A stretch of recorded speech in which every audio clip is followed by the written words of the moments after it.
The grid for the 125 final, Troy Doran, Paul Grant, Scotty Bishop and Jason Andrew. You then go back to Cameron Taylor, Danny Ham, Quinton Carroll and Adam Sinney.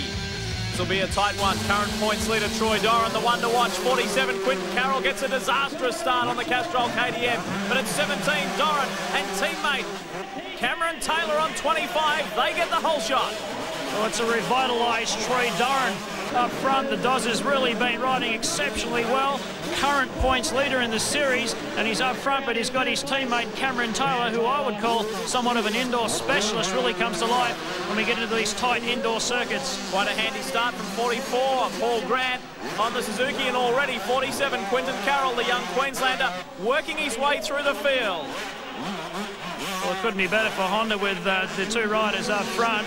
But Doz are really coming under some serious heat from Cameron Taylor. I know I wouldn't be feeling too comfortable with Taylor behind me, and I think what's going to occur right now, Cameron will just be looking for some weaknesses in Troy's lines out on the circuit, and I think he'll set him up and try and put a move on him maybe just a little bit later in the race when a little bit of fatigue starts to set in. Well, let's keep in mind, not only is Cameron Taylor an indoor specialist, he feels right at home here in Adelaide despite hailing from Victoria. Whoa, he cuts the track there a little bit. Let's keep in mind that Cameron won last night as he makes a move on the inside of Doran. So you've been calling a block move, Jeff. He pulls it off successfully.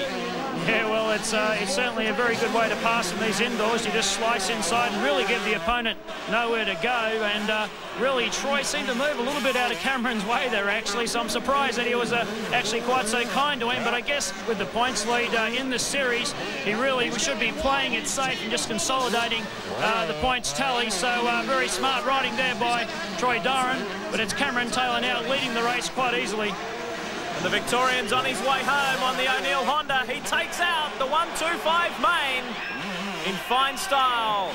The results look like this. Taylor, of course, in for the win from Doran. Danny Ham worked well to get third ahead of fellow Suzuki rider Paul Grant. Quinton Carroll, Scott Bishop, Sinney and Andrew.